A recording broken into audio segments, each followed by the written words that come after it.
Alright everyone, welcome back into another PGA DFS video. Going to begin to the previews and picks here for the John Deere Classic. Do want to remind you guys that I will be doing two separate videos after this. This one is going to be the much more in-depth version. Then you have the core plays and the sleepers, values, and shoulder shrug picks video, as well as the fades on Tuesday. So core plays video will come out right after this. You know, both those are going to be zero fluff videos, if you will. This one's going to be a little bit more fun, a little bit more in depth. Give you guys that deep breakdown. But this is the John Deere Classic. This is one that I've been to a few times. Got to watch Steve Stricker win twice in a row prior to his win the other year. So he's a three-time winner at this event. Won it 3 times in a row. That was pretty fun to see. Also got to see Jordan Spieth chip in for eagle on 17, which kind of sealed the deal for him to kind of win the tournament that year as well. Saw Brian Harman win as well. So seeing a bunch of, quality golf here at this tournament. And it's one that I'll probably try to go to again this year, either on Friday or Saturday. So if you guys are in the area, check out the Twitter on one of those days, because I'll be posting on Twitter if I'm going to be at the event or not. You can catch up. Always fun meeting people from 9 to 5 Nation. So this week is one that I'm going to be looking forward to. Hopefully on the core plays video that we don't have 2 players withdrawal, that'll be posted right after this video. But let's get into the review of last week, and then we'll get into the preview of the John Deere Classic. So getting into the recap of last week. So last week kind of sucked, guys. What really was painful is that we had Joaquin Niemann and Troy Merritt on the outright betting card, and they lost to Cameron Davis in the playoff, which was pretty darn painful. Now, yes, you could have easily cashed out early on Troy Merritt at 100 to 1. Know some people had done that, but really, continues a weird thing that's going on. And over 45%, or just around 45% of the events this season on the PGA Tour, 9 to 5 was at a second place finisher on the betting card. Freaking insane right there. If you just were to be able to, switch some of those over into some outright wins, that'd be pretty awesome. But still, if you combine second place finishers and first place finishers, the 9-5 betting card has been pretty darn good. Has had a winner or a second place finisher in well over 50% of the events, which I'm not sure how many people can say that. Pretty good year for the betting card. Just wish we had a little bit more outright betting card wins instead of those second place finishes, because they're getting old. On top of that, Charlie Hoffman withdrew prior to the event, which really changed the whole dynamic of the slate. He was kind of just a starting point for your lineups. And I was looking over my main build that would have been in with Charlie Hoffman. Would have easily cashed, because I had Kevin Kisner, Troy Merritt, and Joaquin Niemann to start off with. Heck, if I just had those 3 in the lineup together, they would have made the cut, or they would have been able to profit for me. So that was bittersweet, but what also was bittersweet, all I had to do was have Hideki Matsuyama play his second round, and I would have had a profitable week. Just one of those weird weeks where, 2 of the top picks ended up withdrawing. Obviously with Hideki, it wasn't his fault. And then Bryson, Webb, some of those top end guys also struggled as well. Made the slate kind of, it is what it is. We kind of know what to expect with lower scoring events like that. Predictably unpredictable. When you're doing your GPP lineups, you got to factor in that variance. You guys can see based on the top 10s that we had, 28% of the player pool finished inside the top 10. That's pretty good. 40% of the player pool finished inside the top 14%. That being said, that is excluding the value plays that 9 to 5 was on last week, except for Satoshi Kodaira and Adam Schenk, because those guys were not specifically listed as 5% to 2% value plays, where Adam Schenk was a guy that was highly going on my way to play. He's one of those guys that I ended up on in my main build. So overall, could have been saved had Troy Merritt won. I know some people had some really good weeks where, if you just have Hideki play, they might have won a GPP. So just kind of one of those unfortunate weeks where you kind of get burned by withdrawals. Kind of been the theme this year, which is kind of getting old for me, but it is what it is. That's what PGA DFS is all about sometimes. Hopefully that doesn't happen this week, and I don't think it will. This week is one that, I really do like to play PGA DFS wise, and yes, that's mostly because I go to it. The John Deere Classic is a very interesting tournament, because you can see based on the past winners that the winning score is kind of spread out there. Okay, people can easily go low, but it also is somewhat challenging. It's not overly too easy. Okay, that's the biggest thing. And there's not one specific key stat that determines who's going to be successful. We see a bunch of different players go out and play well. For Tally Bryson, somewhat similar, I guess, if you will, and then Kim and Moore, a little bit different type of players. You look at Steve Stricker and Zach Johnson, a bunch of different style of players, but one thing that's kind of common is that strokes gained around the green is going to be, key, and then birdie to bogey ratio. Those are kind of the most two key stats. Ball striking does matter as well, and strokes gained approach does matter as well, but it's not one where we see like two very significant stats popping up like we did last week, where a good drive percentage or driving distance, we saw that be a little bit more of a key factor as well. Not really a difference here as well. You could have players that are long off the tee. You could have players that, are accurate off the tee. No real big difference. But, looking over the top stat fits in the field, these are guys that are popping up a decent amount this year. Daniel Berger, Seamus Power now popping up. Doug M, Russell Henley, Brian Harmon, and Sanjay M. We look at course history: Dylan Fratelli, Keith Mitchell, Roger Sloan, Sam Ryder, Charles Howell, Lucas Glover, and Tyler Duncan. Now, those guys have had some top 10 finishes. Obviously, Zach Johnson, former winner, great course history, phenomenal course history. He's popping up there. Patrick Rogers is another one that has some really good course history. And then, Steve Tricker's in the field as well. 3-time winner at this event, and he has good course history as well. And then just looking at recent form, Cam Davis coming off that victory, popping up in recent form. Hank Leviotta just been kind of a top 10 machine over his past 2 weeks. He's really been playing great golf. Same thing with Seamus Power, 4 straight top 20 finishes. Brian Harmon playing great golf. Alex Noren popping up there just because of that, really solid week last week. And then Daniel Berger and Jonathan Vegas kind of rounding that out. So I think we got a pretty good picture of what to expect this week. Just want to remind you guys, though, before we dive down into this, it probably will be a little bit more random of a week, although this is a tournament in which we do see course history matter. Players that have good course history tend to go out and play well at this tournament, but it's not like the Masters where you need to have good course history to go out and play well. I want that to just dwell in there. This is a tournament in which players that we can be on this week are going to be players that have played well at this tournament in the past, but that is not entirely like a stay away at all if someone hasn't played the event or has played poorly at this event. It's just the fact that players that have played this event previously or this course previously tend to go out and play well again. So let's just get into the player pool. We'll start with the top 4 picks in the high tier price point range. We can start off with Daniel Berger here, who's, he's priced appropriately. Let's just put it that way. Best play on the board this week, ranks first in the model. He's the highest priced player on the slate as well. Looking at course history, 33rd and 5th place finish. We look at the stats. So I did say strokes gained around the green does tend to matter here, but that's the only worry with him. If he kind of sucks there, he could be in trouble. And by that, I mean maybe only finish top 20. Every other stat that we're looking at, effective scoring, top 15 in that. If I really had to boil this week down to one stat, I think it would be that. Looking at just the collective, pretty much good golf played. That's what effective scoring is. He ranks out really well there, and everything else is top 20 as well. Strokes gained approach, strokes gained differential, ball striking, birdie to bogey ratio as well. Made 5 straight cuts in a row. He's been playing some pretty good golf there for Daniel Berger. Then we go down to some like Sanjay M. Sanjay M has been playing better golf as well. 3 straight made cuts in a row. 8th, 35th, and 35th place finish. It was nice to see him finally pop up and have a good week last week. All in all, this is a tournament that he should play well at as well. His strokes gained approach and strokes gained around the green does leave some to be desired there. But, every other stat is going to be top 35 or better. Ranks out top 5 stat fit-wise and top 5 in the model this week. I don't mind him as a pick, but for me, honestly, guys, I'd rather go with someone like Brian Harmon, former winner at this tournament. He's finished 26th and 10th here recently. Miscut in 2016. Once again, 2016 is like 5 years ago. The significance of course history does drop off after 5 years. Okay, but once again, this is a tournament in which we do see course history tend to matter for players that have played well at it. I would consider Brian Harmon one of those guys who have played well at this tournament, given the fact that he's won it. If we're looking at the key stats, kind of the same thing. Good in effective scoring, good in strokes gained differential. Ball striking could be a little bit better, but birdie to bogey ratio is very solid. Strokes gained approach could be a little bit better, ranking 106 in that, but still top 5 stat fit, top 7 in the model. 3 straight made cuts, and they've been 5th and 19th place finish. He's pretty much been a top 20 machine this whole year. I think at this price point, we could easily be locking in a top 20 finish. Then moving down to Seamus Power. Now, we are going to be paying up for Seamus Power, but I do think it's the correct move. Heck, he ranks out top 3 in the 9-to-5 model this week. Look at the course history. That's partially the reason why. 61st, 16th, and 25th.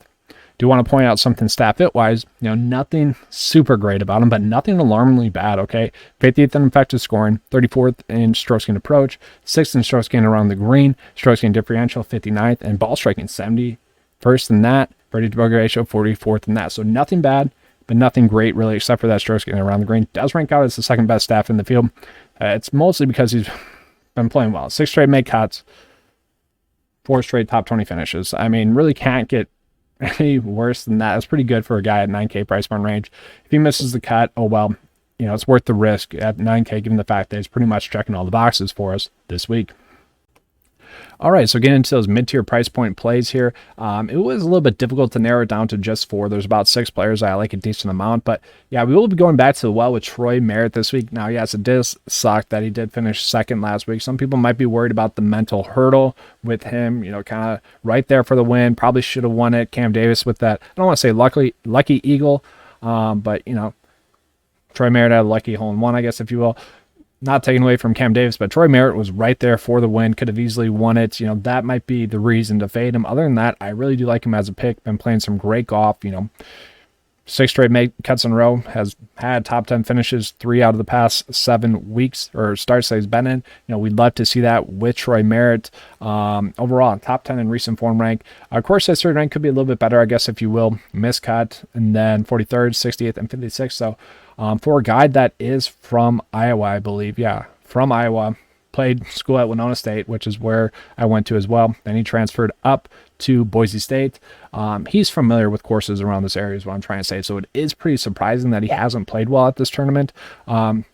Key stat-wise, we don't have to worry about that. If we were to pull him up here on the 9-to-5 specialist page, we would see that, he's been pretty elite really over the past 10 weeks. So don't really have to worry about that with Troy Merritt. 8.7 is a great price point for him for a guy that's going to be a great GPP pick. I mean, heck, the price difference between him and Cam Davis is weird because Troy Merritt has been in better recent form, given the fact that he's had better upside. He's a guy that's, from the area, at least, if you will. Very strange, the difference in price points there, just given the fact that Cam Davis won. But after that, I do like Zach Johnson a decent amount, local guy as well, if you will. Obviously has phenomenal course history, former winner here, 4 straight made cuts, 37th, 16th, 5th, and 34th place finish, 20th stat rank play. But look at the stats, guys. Nothing pretty there, okay? Nothing really popping up there. That really explains the week that we have this week, that he's a top 20 stat fit. Kind of ugly, okay? Top 18 playing the model. Recent form could be a little bit better there with Zach Johnson, but it's one of those plays where he knows the course, should go on and play well. I expect him to play well. Then going to Hank Lebioda, really great price point here for Hank Lebioda. He ranks top 5 in recent form rank. That's because he's finished 4th, 5th, 31st, 17th, 51st, and 13th. So yeah, he's been in some really good recent form there for Hank Lebioda. He's actually a top 10 stat rank play. Once again, nothing great there. This really explains the week that Hank Lebioda is going to be a top 10 stat rank play. Course history rank, just a miscut in his first attempt. Once again, don't really have to knock a guy for poor course history, if you will. If he has great course history, that's a plus. Don't mind Hank Lebioda, 8.4. I think he's going to be a great GPP option, kind of like Troy Merritt. Then getting down into Johnny V, kind of same thing. 6 straight made cuts, top 25 stat fit. Once again, not that great. He finished 37th here in 2019, which is something I should have mentioned, I guess, right off the bat, is that course history-wise is going to be 2019, 2018, 2017, and 2016, given the fact that this tournament wasn't played in 2020. Overall, recent form has been pretty good. Prior to the U.S. Open, 2 top 10 finishes. The U.S. Open wasn't exactly a great course for him, so don't mind Johnny V at this price point. That's really it. Those are all kind of fine plays. Got some really good GPP plays. Zach Johnson seems like a safe play. The lower tier price point range that we're going to get into might be a little bit better for you, though. So that low tier price point range has some pretty good quality plays. Once again, it was kind of difficult for me to narrow it down to just 4 players. I think there's about 8 quality options in this price point range, but I do want to start off with Steve Stricker. Really the course horse here, even better than Zach Johnson, is Steve Stricker. Recently he's finished 42nd, 5th, and 52nd. He won this tournament 3 times in a row. So obviously he's really familiar with this tournament. Stat-wise, top 20. That's a little bit more of an asterisk on there because he hasn't played that many PGA Tour events. So it's not really popping up that much. We look at his PGA course or tournament history. 2 straight made cuts. Has actually played well on the PGA Tour as a whole. But if you look at a senior tour, he did win in his previous event, which is weird because he withdrew from the Travelers Championship and went out and won on the PG or on the Champions Tour, which I found kind of strange. I'm like, he probably could have went out and played well on the short track that is the Travelers Championship. Kind of shocking to me that he didn't play, but He has been playing some good golf recently on the Champions Tour. I expect him to make the cut. We can get a made cut with top 25, maybe even winning upside from Steve Stricker at 7.7. That is something I do like. Kyle Stanley coming in, kind of checking all the boxes other than one missed cut here in 2018.